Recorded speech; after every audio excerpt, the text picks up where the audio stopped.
북한에 가려진 한반도의 또 다른 미사일 강국, 대한민국. 안녕하십니까 KKMD 시청자 여러분. 이전 동영상에서 얼핏 언급했던 한미 미사일 사거리 지침에 관한 시리즈 첫 번째 이야기, 북한에 가려진 한반도의 또 다른 미사일 강국, 대한민국 편을 시작해 볼까 합니다.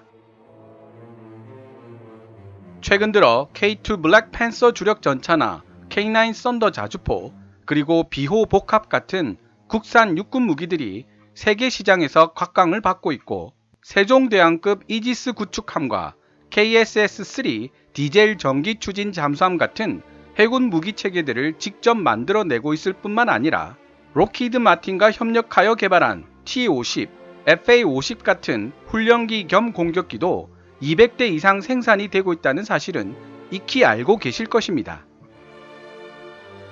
그런데 대한민국이 세계에서 손꼽히는 정도로 강점을 지니고 있는 분야가 하나 더 있다는 사실을 지적하고 있는 외신 기사가 있습니다.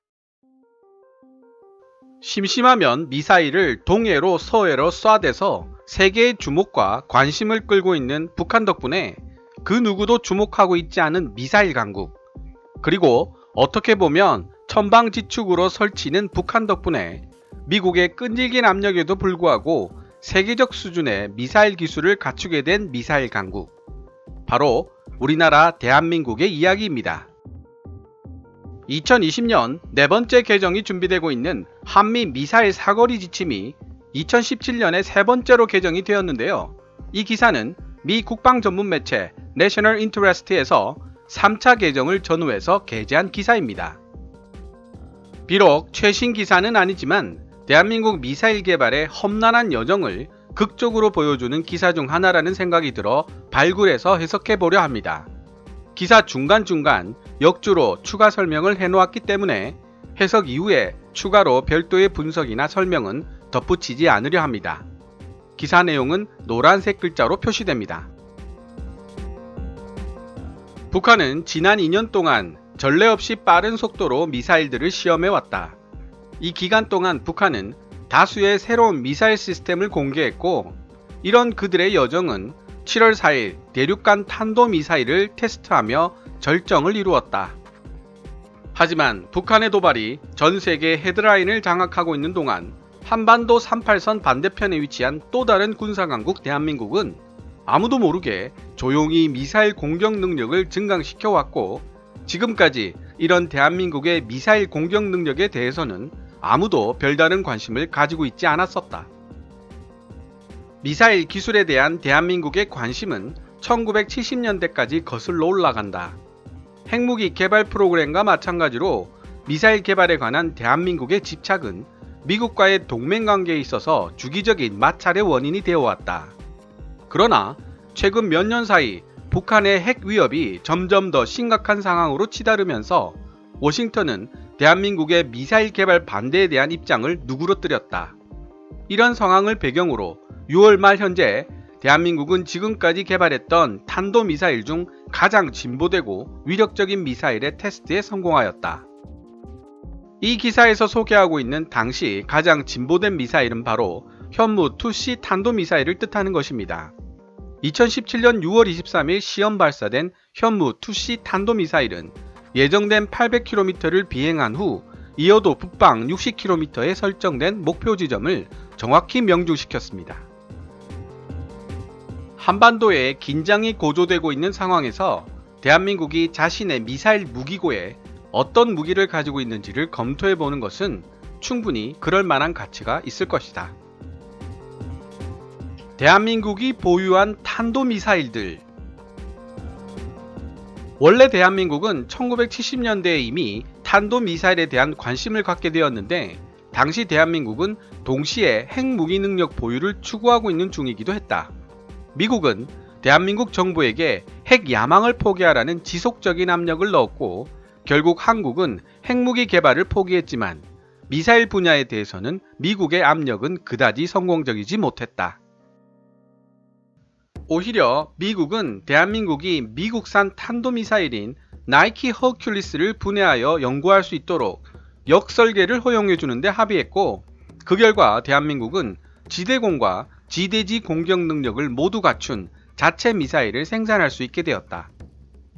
대한민국이 NHK-1 혹은 백곰이라고 불렀던 이 미사일은 길이 12m 이상, 직경이 80cm의 고체 연료 미사일이다.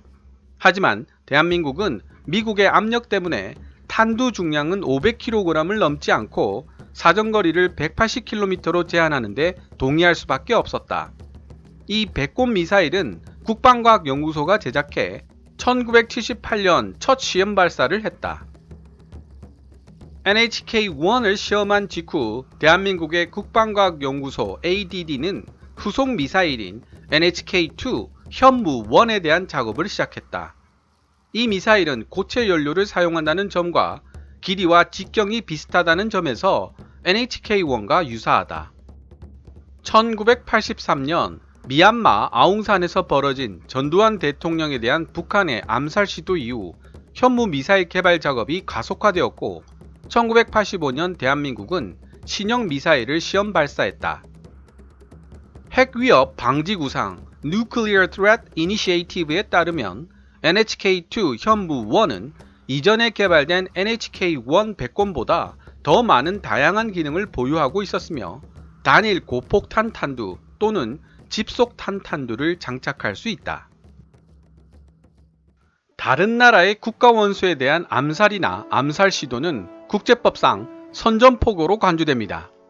버마 아웅선 테러에 대한 인터넷 자료들을 찾아보면 당시 군사 독재 정권에서 실세를 잡고 있던 대다수의 군부 세력들은 북한에 대해 강력한 군사적인 보복을 해야 한다는 강경론이 대세였다고 합니다. 하지만 전두환 대통령은 자신의 정권 안정이 무엇보다도 중요했기 때문에 전방을 돌며 군 지휘관들을 일일이 만나 진정시켰습니다.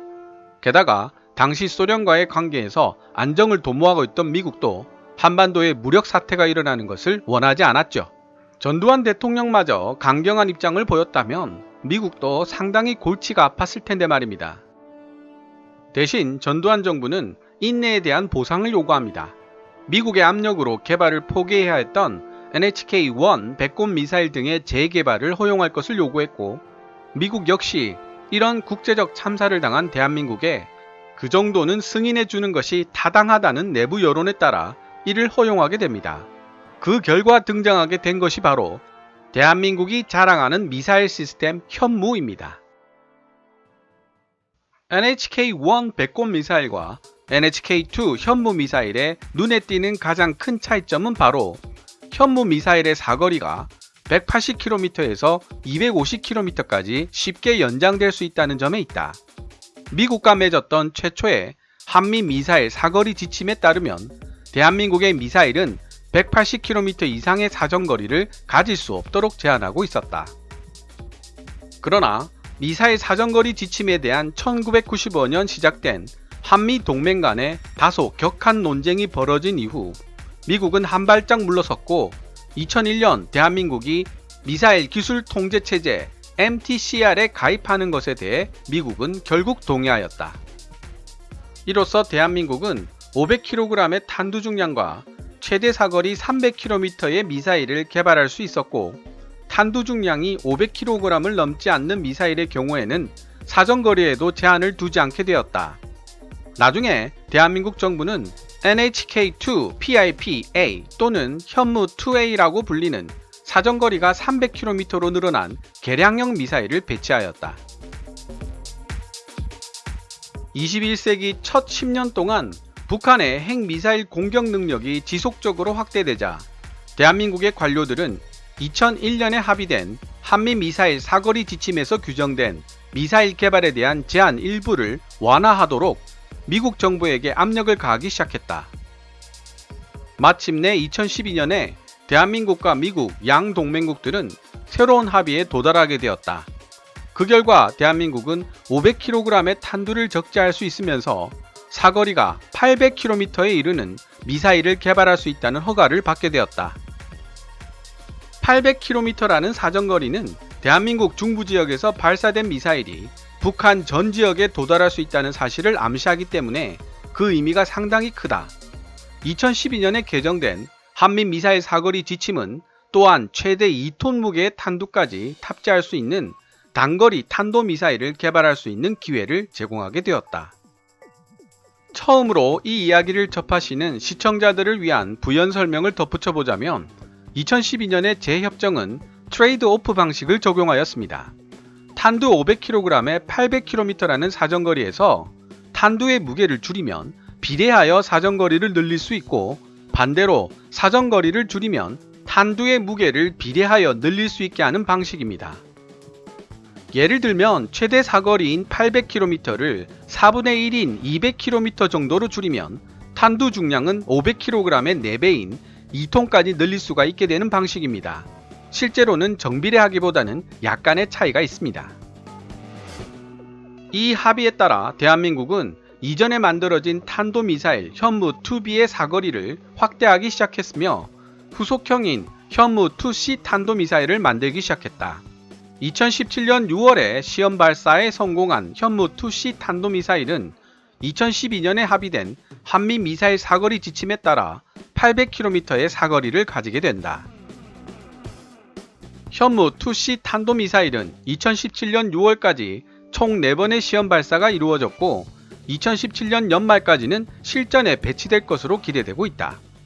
현무2 시리즈의 모든 미사일들과 마찬가지로 현무2C 탄도미사일도 부분적으로는 러시아 9K720 이스칸데르 M 시스템에 근거한 것으로 생각되고 있다. 대한민국의 순항미사일 미사일 기술 통제체제 Missile Technology Control Regime MTCR의 사정거리 제한을 회피하기 위해 대한민국은 1년에 현무3 순항미사일을 동시에 개발했다.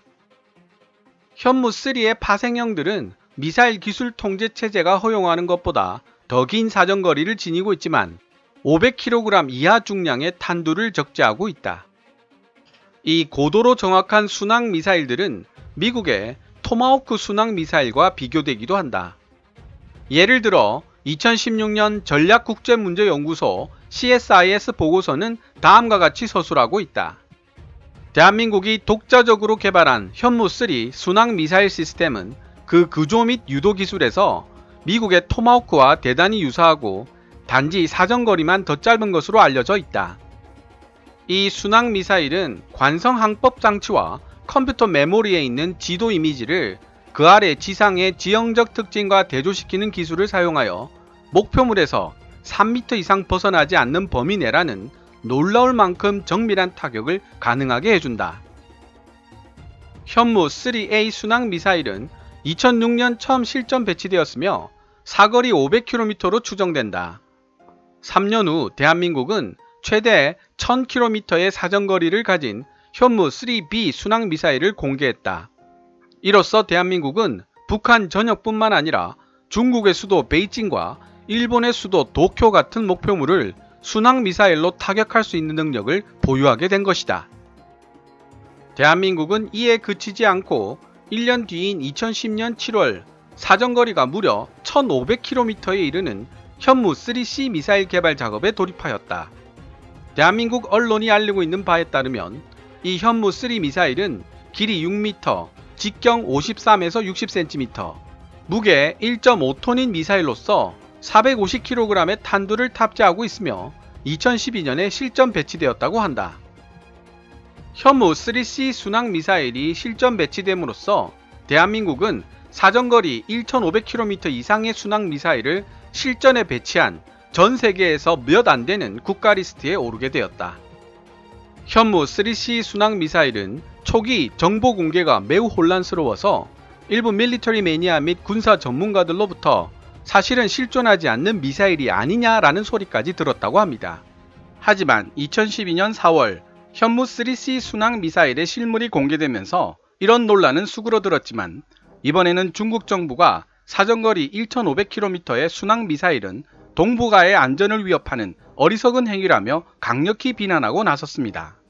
그도 그럴 것이 사정거리 1500km이면 대한민국 전역에서 중국의 수도 베이징을 타격할 수 있는 거리이기 때문입니다.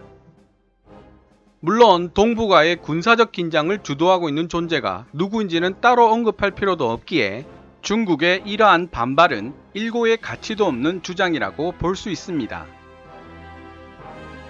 2013년 대한민국은 독일과 170기에서 180여 기에 이르는 타우러스 KPD-350K 순항미사일 구매 계약을 체결했다.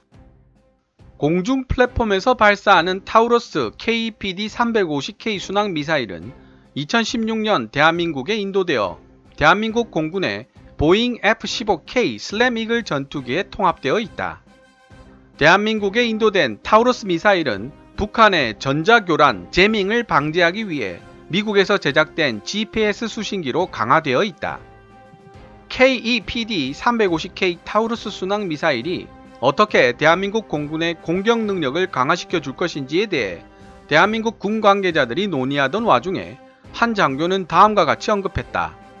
만약 타우러스 미사일로 무장한 전투기가 있다면 서울에서 164km 남쪽으로 떨어진 대전 상공을 비행하면서 북한의 수도 평양을 타격할 수도 있다는 뜻입니다. 이런 타우러스 공대지 미사일의 특징과 KF-X가 실전 배치되기 전까지 생기는 전투기 부족 문제 때문에 FA-50의 사정거리 400km인 타우러스 미사일의 축소판 타우러스 K2를 장착하자는 주장들이 안승범 기자와 박수찬 기자들 같은 전문가들에 의해 나오고 있습니다. FA-50에 장착하기 위한 축소판인 만큼 원래보다 100km 정도 사정거리가 줄어들지만 그래도 서울보다 64km 아래인 지역의 상공에서 평양을 타격할 수 있기 때문입니다. 그렇게 되면 FA-50의 고질적인 문제인 짧은 항속거리도 해결되게 됩니다. 결론.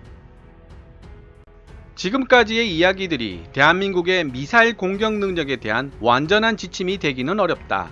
예를 들어 이번 이야기에는 대한민국의 잠수함에서 발사될 수 있는 미사일이나 우주 발사체에 관해서는 일절 논의하고 있지 않기 때문이다.